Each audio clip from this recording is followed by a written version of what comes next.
Hello friends, welcome back to Anvesha Raj channel. आज हम लोग पढ़ेंगे क्लास 7 का बाल महाभारत बुक से चैप्टर नंबर 10 लाख का घर।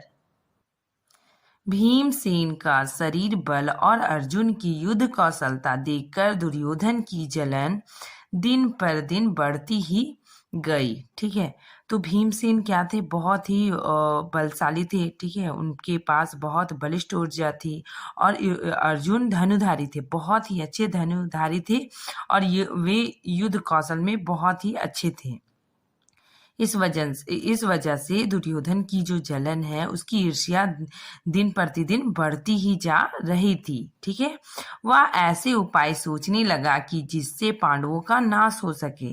ठीक है, तो मतलब वह कुछ ना कुछ उपाय सोचता रहता था जिससे पांडवों का विनाश हो सके। ठीक है, वो पांडवों के बारे में हमेशा बुरा ही सोचता था। ठीक है, उसे नुकसान पहुंचाने के लिए कुछ ना कुछ उपाय सोचता रहता था। इस कुमंत्रा में उसका मामा शकुनी और कर्ण सलाहकार बने रहे। ठीक है, तो इस चीज में मतलब शकुनी और कर्ण उनके सलाहकार मतलब हमेशा बने रहे। कुमंत्रणा मतलब होता है अनुचित सलाह। ठीक है, गलत सलाह में उसका मामा शकुनी और कर्ण हमेशा उसका साथ देते रहे। ठीक है, दुर्योधन का साथ देते रहे। बूढ़े धृतराष्ट्र बुद्धिमान थे। ठीक है, तो धृतराष्ट्र क्या थे? बुद्धिमान थे। ठीक है, और अपने भतीजे मतलब पांडवों से बहुत प्रेम करते थे। ठीक है, परंतु पुत्र से भी उनका मोह अधिक था, लेकिन वे पुत्र से भी ज्यादा प्रेम करते थे। ठीक है, तो इसी वजह से वो हमेशा अपने पुत्रों का साथ देते थे। ठीक है, आगे देखिए, दृढ़ निश्चितता की उनमें कमी थी। ठीक है, तो धृतराष्ट्र थे, उनके अंदर दृढ़ निश्चयता की कमी थी। पर वह किसी बात पर वह स्थिर नहीं रह सकते थे।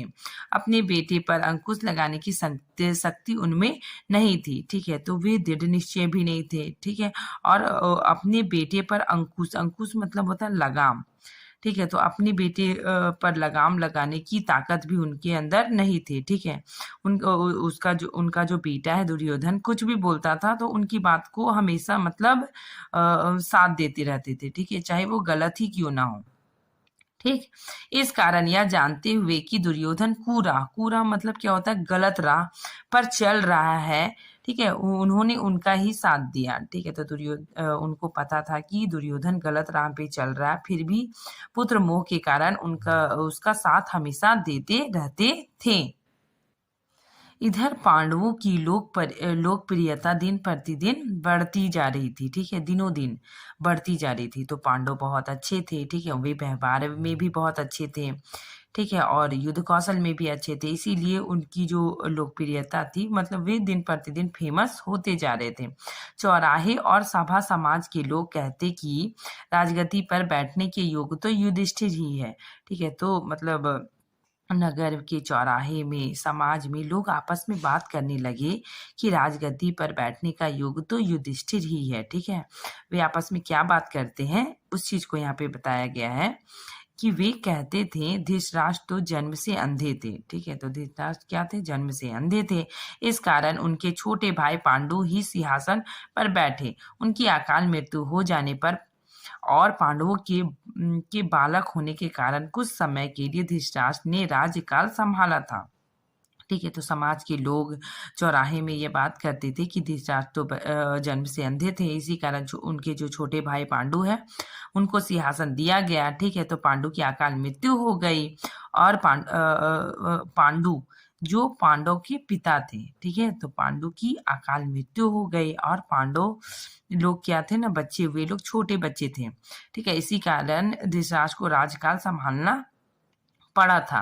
ठीक है, अब युधिष्ठिर बड़े हो गए हैं। ठीक है, तो अब तो युधिष्ठिर बड़े हो गए हैं, तो फिर आगे धृतराष्ट्र को राज अपने अधीन रखने का क्या अधिकार है? ठीक है, तो यहाँ पे लोग बात कर रहे हैं कि युधिष्ठिर अब बड़े हो गए हैं, अब धृतराष्ट्र को अपना मतलब राजा अब उनको नहीं बनना चाहिए, अब युधिष्ठिर को ही राजा बनना चाहिए।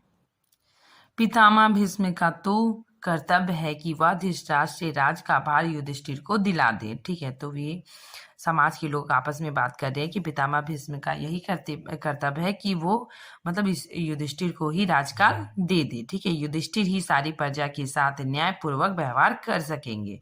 ठीक है, तो युधिष्ठिर बहुत योग्य है, वो प्रजा का ध्यान रखेंगे। ठीक है, और सबका न्यायपूर्वक कोई भी निर्णय लेंगे। ठीक है, सबका भला करेंगे। जो जो पांडवों की यह लोकप्रियता दिखाई देती थी, ईर्ष्या से वह और भी अधिक कुढ़ने लगते थे। ठीक है, मतलब लोग आपस में बात करते थे और पांडवों की लोकप्रियता जैसे जैसे बढ़ रही थी वैसे दुर्योधन की ईर्ष्या और भी बढ़ती जा रही थी। ठीक है, दुर्योधन और कौरव क्या होते थे, और भी कुढ़ने लगे। ठीक है, और भी मतलब चिढ़ने लगे, पांडवों से और भी चिढ़ने लगे। एक दिन धृतराष्ट्र को अकेले में पाकर दुर्योधन बोला, पिताजी पूर्ववासी तरह तरह की बातें करते हैं। ठीक है, तो एक दिन दुर्योधन ने धृतराष्ट्र को अकेला पाया और वे अपने पिताजी से बोलते हैं कि पूर्ववासी मतलब क्या होता है, नगर में रहने वाले लोग। ठीक है, पूर्व का मतलब होता है नगर। ठीक है, और वासी मतलब नगर में रहने वाले लोग, मतलब जनता तरह तरह की बातें कर रहे हैं। ठीक है, जन्म से दिखाई ना देने के कारण आप बड़े होते हुए भी राज्य से वंचित ही रह गए। ठीक है, तो दुर्योधन बोल रहा है कि आप जन्म से अंधे थे, इसीलिए राज्य से वंचित रह गए, राज्य सत्ता आपके छोटे भाई के हाथ में लग गई। ठीक है, यदि युधिष्ठिर को राजा बना दिया जाए तो फिर पीढ़ी तक हम राज्य की आशा नहीं कर सकते। ठीक है, पिताजी हमसे तो यह अपमान ना सहा जाएगा। ठीक है, तो यहाँ पे दुर्योधन अपने पिता से बोल रहा है कि आप तो अंधे थे, इसीलिए आपको राजकाल नहीं दिया गया, आपके छोटे भाई को दिया गया। ठीक है, अब युधिष्ठिर बड़े हो गए हैं। ठीक है, तो युधिष्ठिर अगर राजा बन जाएंगे तो हम लोगों की कई पीढ़ी तक, मतलब हम लोग की जो पीढ़ी है वो कई पीढ़ी तक मतलब कोई भी राजा नहीं बनेगा। ठीक है, और ये चीज मुझे बहुत ही अपमान के जैसा लगता है। ठीक है, यह सुनकर राजा धृतराष्ट्र सोच में पड़ गए। ठीक है, तो यह सुने और राजा जो धृतराष्ट्र है वो सोच में पड़ गए। उसके बाद फिर बोलते हैं कि बेटा तुम्हारा कहना तो ठीक है, लेकिन युधिष्ठिर के विरुद्ध कुछ करना भी तो कठिन है। ठीक है, युधिष्ठिर धर्म अनुसार चलता है, मतलब युधिष्ठिर धर्म के अनुसार चलता है। ठीक है, सबको समान स्नेह भी देता है। ठीक है, सबसे प्रेम भी रखता है। ठीक है, सबको समान स्नेह भी देता, अपने पिता के समान ही गुणवान है। युधिष्ठिर क्या है, अपने पिता के समान ही बहुत ही अच्छा गुणकारी है। ठीक है, गुणवान है, इस कारण प्रजा भी उसे बहुत चाहती है।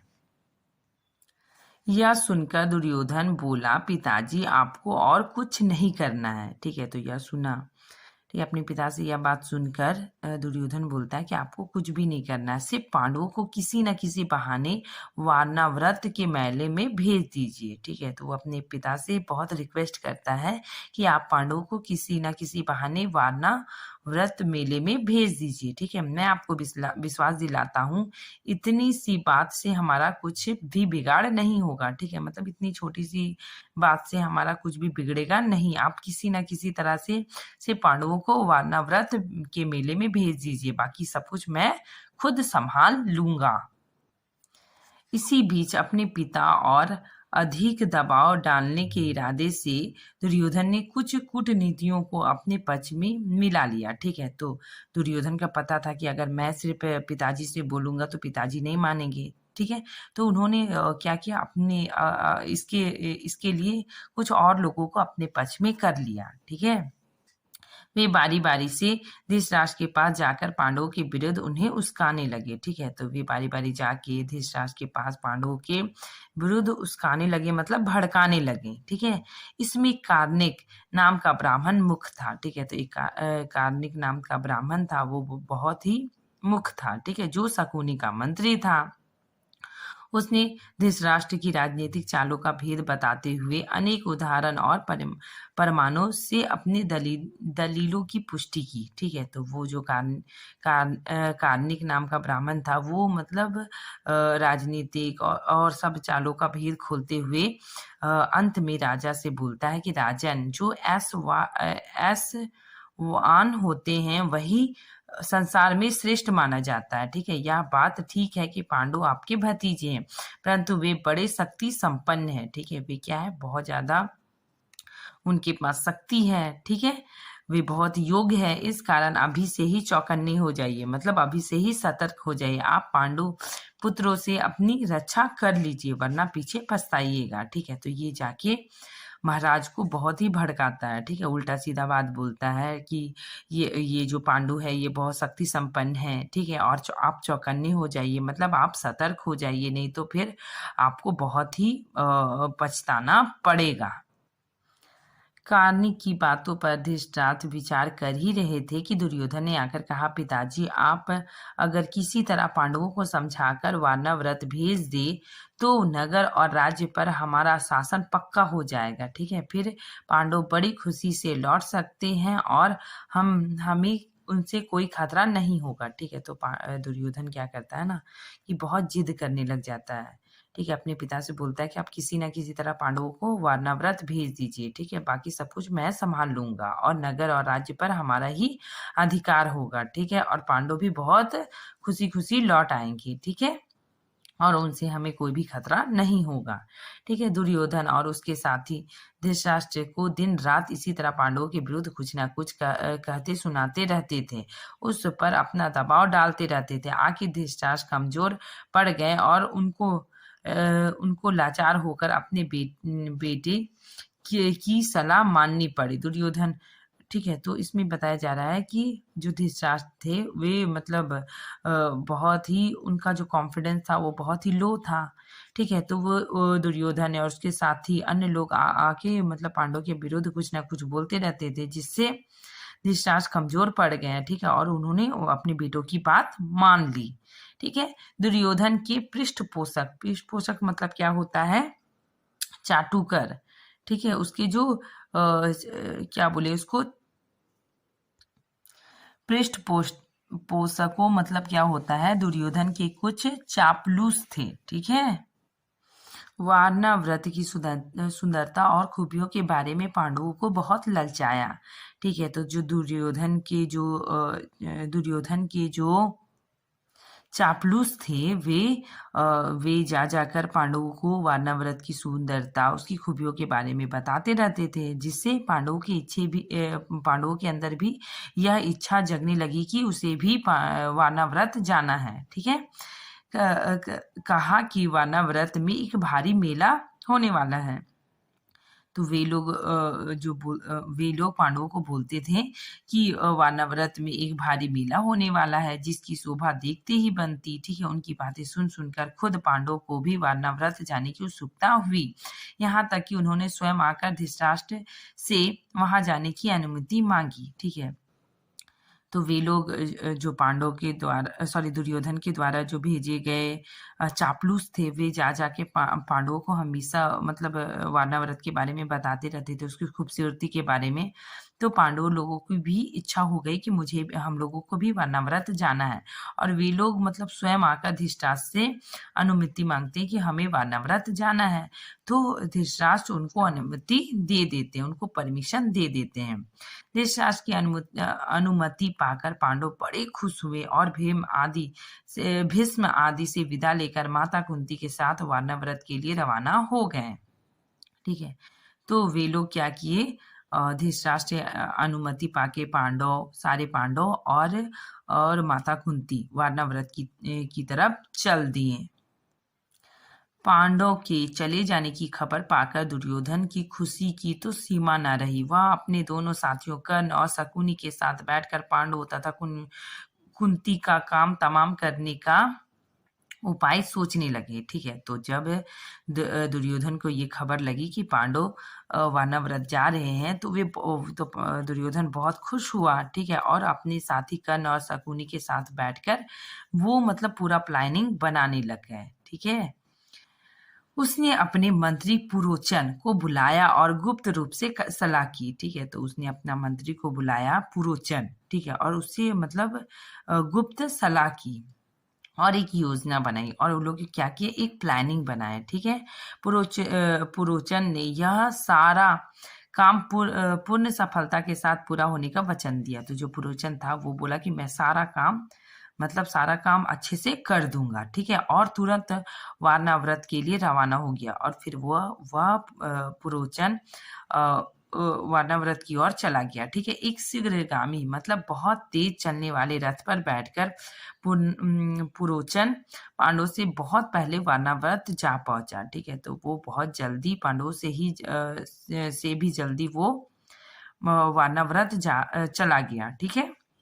वहां जाकर उसने पांडवों के ठहरने के लिए सन, घी, मोम, तेल, लाख, चर्बी आदि जल्दी आग पकड़ने वाली चीजों को मिट्टी में मिलाकर एक सुंदर भवन बनवाया, ठीक है। तो उसने वहां पे पांडवों से पहले पहुंचा, ठीक है। और उसने क्या किया कि जो जल्दी आग पकड़े, ठीक है, जैसे हो गया सन, घी, मोम, तेल, लाख, चर्बी, ये सब मिला के मतलब मिट्टी में मिला के एक सुंदर सा भवन बनवाया, ठीक है। इसी बीच अगर पांडव वहां जल्दी पहुंच गए तो कुछ समय उनके ठहरने के लिए एक और जगह का प्रबंध पुरोचन ने कर रखा था, ठीक है। तो भवन बनने में टाइम लगता है, इसीलिए उसने क्या किया, एक पहले से ही एक भवन बना रखा था, ठीक है। एक अच्छा सा भवन बना रखा था और इधर दूसरी तरफ वो मतलब लाख का घर बना रहा था, ठीक है, जिसमें आग बहुत जल्दी पकड़े, ठीक है। दुर्योधन की योजना यह थी कि कुछ समय तक पांडवों को लाख के भवन में आराम से रहने दिया जाए जब वे पूर्ण रूप से निशंक मतलब क्या होता है कि मतलब उन लोग को बिल्कुल शक ना हो, ठीक है। तब रात में भवन में आग लगा दी जाए जिससे पांडवों तो जलकर भस्म हो जाएंगे और कौरव पर कोई भी दोष ना लग सकेगा, ठीक है। तो यहाँ पे बताया जा रहा है कि दुर्योधन ने यह प्लानिंग किया था कि पांडवों को मतलब कुछ दिन मतलब दुर्योधन ने यह प्लानिंग बनाया था कि कुछ दिन तक पांडवों को लाख के घर में आराम से रहेंगे, ठीक है। पांडव क्या करेंगे, लाख के घर में आराम से रहेंगे, ठीक है। जब पांडव को एकदम निशक हो जाएंगे मतलब वे लोग एकदम निश्चिंत हो जाएंगे, उनको बिल्कुल भी शक नहीं होगा, तो रात में किसी दिन मतलब उसमें आग लगा दिया जाएगा, ठीक है। तो आग की लपेटों से पांडव मर जाएंगे और कौरव पर भी कोई भी दोष नहीं लगेगा, ठीक है। तो ये प्लानिंग दुर्योधन ने बनाया था, ठीक है। बस इतना ही है। Thank you friend.